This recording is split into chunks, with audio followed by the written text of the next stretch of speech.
The courtroom was silent, so quiet you could hear a pin drop. Everyone leaned forward in their seats, eyes wide, hearts racing. Judge Harlan Voss, with his sharp gray suit and a smug grin, leaned over his tall wooden bench. His voice boomed like thunder, dripping with mockery. "Miss Clara Wren, do you really think a quiet little thing like you can stand up to me in my courtroom?" He laughed, a mean, barking sound that echoed off the walls. The crowd gasped. Clara, a small woman with soft brown eyes and a plain dress, stood at the defendant's table, her hands folded neatly in front of her. She didn't flinch. Not one bit. The judge's face twisted into a sneer. "You're out of your depth, girl," he said, waving a thick stack of papers. "This case is over. Your client's guilty, and I'll make sure everyone knows you're a failure." He slammed his gavel down, the bang so loud it made people jump. The crowd whispered, shocked. Clara's client, a nervous young man named Tim, looked pale, his hands shaking. The judge was trying to crush Clara, to make her look small and weak in front of everyone. It was a public humiliation, and he was enjoying every second of it. But then Clara raised her head. Her eyes, calm and steady, locked onto the judge's. She didn't say a word, but something in her gaze made the air feel heavy. The judge's grin faltered, just for a second. Clara reached into her worn leather bag and pulled out a single, thin folder. She placed it on the table with a soft thud. The crowd leaned closer. What was in that folder? Why wasn't Clara scared? Judge Voss's eyes narrowed, his fingers twitching on his gavel. "What's this nonsense?" he snapped. "You think some papers will save you?" Clara's voice was soft but clear, like a bell ringing in a storm. "Your Honor," she said, "I have evidence that will change this case." The crowd gasped again. The judge's face turned red, his jaw tight. Evidence? What evidence? Everyone in the room could feel that something big was coming. Clara opened the folder, her hand steady, and pulled out a single sheet of paper. She held it up, her eyes never leaving the judge's. "This," she said, "proves everything." The courtroom exploded into whispers. The judge banged his gavel, shouting for order, but his voice shook. What did Clara have? How could this quiet woman, who everyone thought was too shy to fight, have something that could shake the mighty Judge Voss? The tension was so thick it felt like the room might burst. And then, just as Clara was about to speak, the judge stood up, his chair scraping loudly. "Court is adjourned!" he roared, his face pale. "We'll continue tomorrow!" He stormed out, leaving everyone stunned. What was in that folder? Why was the judge so rattled? And how did Clara, the quiet woman no one noticed, have the power to make him run? Build up. The story begins. Let's go back a few weeks to a small, dusty town called Fairview, where this story began. Fairview was the kind of place where everyone knew everyone else's business. The town square had a creaky old fountain, a tiny library, and a courthouse that looked like it belonged in a history book. Clara Wren lived in a small house at the edge of town, with a garden full of wildflowers and a cat named Shadow who followed her everywhere. She was 28 years old, with dark hair tied in a loose bun and a habit of speaking so softly you had to lean in to hear her. People in Fairview liked Clara, but they didn't think much of her. "She's sweet," they'd say, "but too quiet, too shy. She's no match for the big shots in town." The big shot everyone feared was Judge Harlan Voss. He'd been the judge in Fairview for 20 years, and he ruled the courthouse like a king. He was tall, with slick-back gray hair and eyes that could make anyone feel small. Everyone knew Judge Voss wasn't fair. If you had money or power, he'd rule in your favor. If you didn't, well, good luck. People whispered about his deals with rich businessmen, but no one dared challenge him. He had a temper, and he loved making people squirm in his courtroom. "He's untouchable," the townsfolk said. "Cross him, and you're done." Clara, though, wasn't like most people. She wasn't a lawyer, not yet anyway. She worked as a paralegal, helping lawyers with paperwork and research. She spent her days in the library, reading law books, taking notes in her neat handwriting. She dreamed of becoming a lawyer one day, but she didn't talk about it much. She didn't talk about much at all. Clara was the kind of person who listened more than she spoke, who noticed things others missed. Like the way Judge Voss's eyes flickered when certain names were mentioned, or how he always seemed to favor the same rich families in court. One day, Clara's life changed. It started with a knock on her door. It was Tim Carter, a young mechanic with grease-stained hands and a worried look. Tim was 22, with messy blonde hair and a kind smile. He'd grown up in Fairview, fixing cars at his dad's shop. Everyone liked Tim. He was honest, hardworking, and always ready to help. But now, Tim was in trouble. Big trouble. "Clara," Tim said, his voice shaking, "I need your help. They're saying I stole money from Mr. Grayson's company. I didn't do it, I swear. But they're taking me to court, and Judge Voss is in charge. I'm scared." Mr. Grayson was one of the richest men in Fairview. He owned half the town stores, houses, even the bank. If he said Tim stole from him, people believed it. Clara invited Tim inside, made him a cup of tea, and listened to his story. Tim explained how he'd been working on Mr. Grayson's fancy car, a shiny red one worth more than Tim's house. One day, 0 went missing from Grayson's office. Someone said they saw Tim near the office, and that was enough for Grayson to point the finger. "I wasn't even in the office," Tim said, his eyes wide. "I was in the garage all day, but Grayson's got everyone on his side, and Judge Voss always rules for him. I can't afford a lawyer, Clara. You know about law stuff, right? Can you help me?" Clara's heart sank. She wasn't a lawyer. She never stood up in court before, but she looked at Tim, saw the fear in his eyes, and thought of all the times Judge Voss had crushed people like him. People who didn't have money or power. She thought of the whispers about the judge's shady deals, the way he twisted the law to help his friends. Something inside her stirred a quiet, burning anger. "I'll help you, Tim," she said softly. "I'll do everything I can." Rising tension. Clara's playing Clara didn't sleep much that night. She sat at her kitchen table, her cat's shadow curled up nearby, and spread out piles of law books and notes. She wasn't sure she could do this.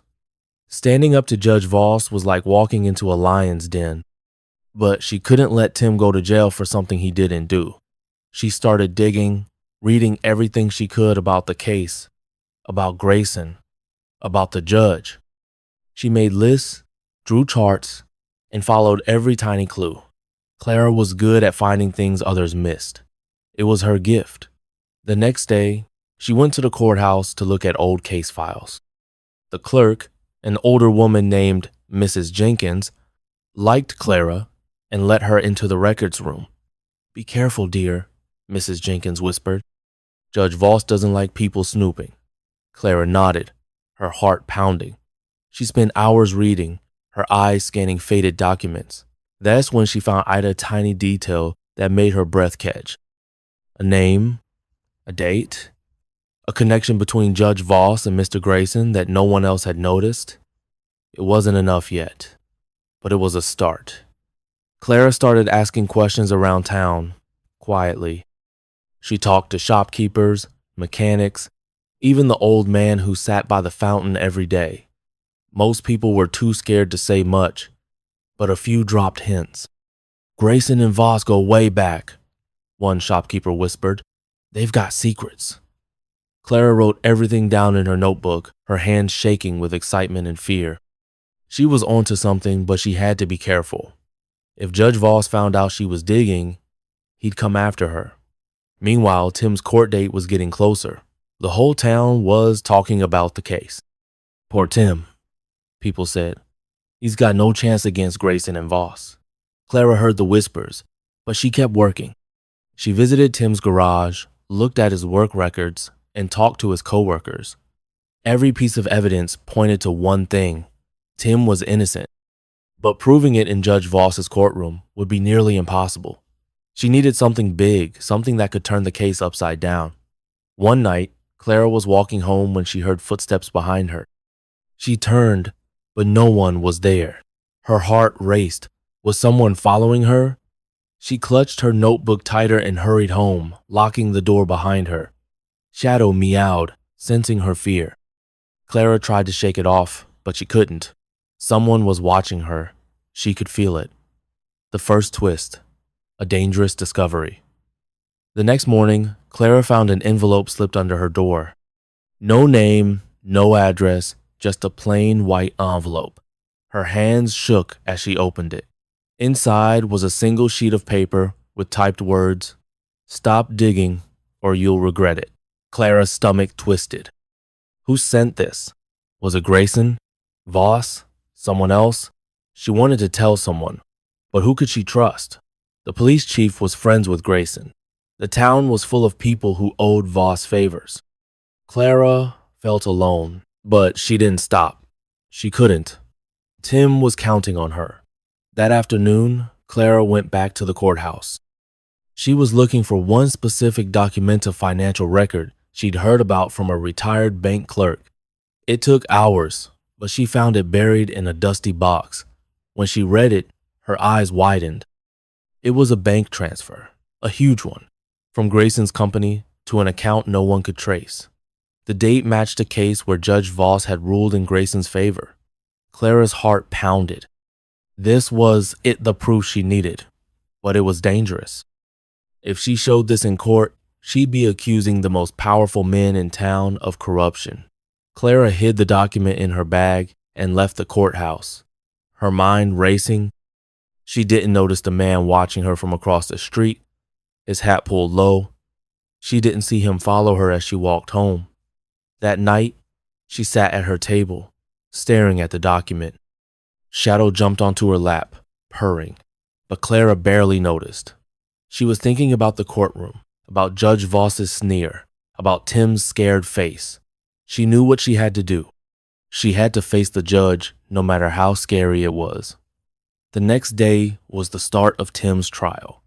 Clara walked into the courthouse, her bag heavy with papers. The crowd was huge, everyone whispering about the case. Judge Voss sat at his bench, his eyes cold and sharp. Tim stood next to Clara, looking like he might faint. Clara took a deep breath and stepped forward. She was readier, so she thought. Cliffhanger. The judge strikes. The trial began, and Judge Voss wasted no time. He called Clara to speak, his voice dripping with sarcasm. "Let's see what this little paralegal has to say," he said, smirking. The crowd tittered nervously. Clara started to explain Tim's side of the story, her voice soft but clear. She showed work records proving Tim was in the garage all day, nowhere near Grayson's office. The crowd murmured, impressed. But Voss wasn't having it. "Enough," he shouted, slamming his gavel. "This is a waste of time. Your client's guilty, Miss Wren, and you're making a fool of yourself." He leaned forward, his eyes glinting. "You think you can play lawyer? You're nothing in this courtroom." The crowd gasped. Clara's face stayed calm, but her hands tightened on her bag. She reached inside, her fingers brushing the folder with the bank document.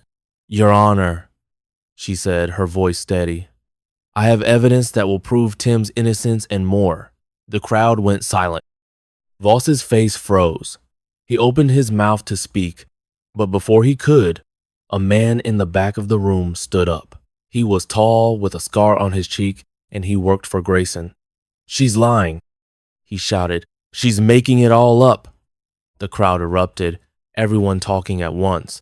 Voss banged his gavel, his face red with anger. "Order!" he roared. Then he turned to Clara, his voice low and dangerous. "You're playing a risky game, Miss Wren. Show me this so-called evidence, or I'll have you thrown out of my court." Clara's heart pounded. She pulled out the folder, her hand steady despite the fear in her chest. She opened it, revealing the bank document. The crowd leaned forward, holding their breath. Voss's eyes widened, just for a second, before his face turned to stone. "This is ridiculous," he said, but his voice shook. "Court is adjourned. We'll deal with this tomorrow." He stormed out, leaving the room in chaos. Clara stood there, the document in her hand, her heart racing. The crowd whispered, staring at her. Tim grabbed her arm, his eyes wide. "Clara, what's in that folder?" he whispered. "What did you find?" Clara didn't answer. She couldn't. Not yet. She looked at the empty judge's bench, her mind racing. She'd shaken him. She'd made Judge Voss nervous. But she knew this was just the beginning. Tomorrow, she'd have to face him again, and this time, he'd be ready to fight back. What was in that document? Would Clara be able to use it to save Tim? And what would Judge Voss do to stop her? The courthouse steps buzzed with whispers as people spilled out after the shocking end to the first day of Tim's trial. The sun hung low in the sky, painting Fairview's dusty streets with a golden glow, but Clara Wren felt a chill that had nothing to do with the evening air. She clutched her leather bag tightly, the folder with the mysterious bank document hidden inside. Tim walked beside her, his hands stuffed in his pockets, his face pale. "Clara," he whispered, glancing over his shoulder. "What was that all about? What's in that folder?" "You made Judge Voss look scared." Clara gave him a small smile, but her eyes were sharp, scanning the crowd. "Not here, Tim," she said softly. "Let's get somewhere safe first." Her heart was still racing from the courtroom. She'd seen the flicker of fear in Judge Voss's eyes when she held up that folder. She'd rattled him, and that was dangerous. Men like Voss didn't like being challenged, especially not by someone like Hera, quiet, paralegal no one took seriously. As they walked toward her house, Clara couldn't shake the feeling that someone was watching them. The hairs on the back of her neck stood up, and she quickened her pace. Back in her small kitchen, with Shadow the cat curling around her ankles, Clara finally felt safe enough to talk. She sat Tim down at the table and poured him a glass of water. "Tim," she said, her voice low, "that document I found, it's big. It shows a money transfer from Mr. Grayson's company to a secret account. It happened right before a case where Judge Voss ruled in Grayson's favor. I think it's proof they're working together, maybe even breaking the law." Tim's eyes widened, his glass shaking in his hand. "You mean a bribe?" "Clara, that's huge. But if you show that in court, they'll come after you. Grayson's got people everywhere. And Vashi's mean. I've seen him ruin people just for looking at him wrong." Clara nodded, her face serious. "I know. That's why we have to be careful. We need more evidence, something so strong they can't ignore it. If we can prove Voss and Grayson are corrupt, we can save you and maybe stop them for good." Tim swallowed hard. "Clara, why are you doing this? You don't have to. You could get hurt." Clara looked down at Shadow, who was purring softly. She thought of all the people in Fairview who'd been crushed by Voss and Grayson, people like Tim, who didn't have money or power to fight back. "Because it's right," she said simply. "Someone has to stand up to them." Building tension. The town turns. The next morning, Fairview was buzzing with gossip. Word of Clara's courtroom moment had spread like wildfire. People whispered in the diner, at the market, even by the old fountain in the town square. "Did you hear about Clara Wren?" they said. "She stood up to Judge Voss. She's got something on him, I bet." Some people cheered her on, but others shook their heads. "She's crazy," they muttered. "Voss will eat her alive." Clara felt the weight of those whispers as she walked to the library to keep researching. She wore her usual plain dress, her hair in a neat bun, but today, people stared. A few smiled, but others turned away, their eyes nervous. Clara knew why. Crossing Voss was like poking a hornet's nest. She tried to focus on her work, pulling law books from the shelves and scribbling notes.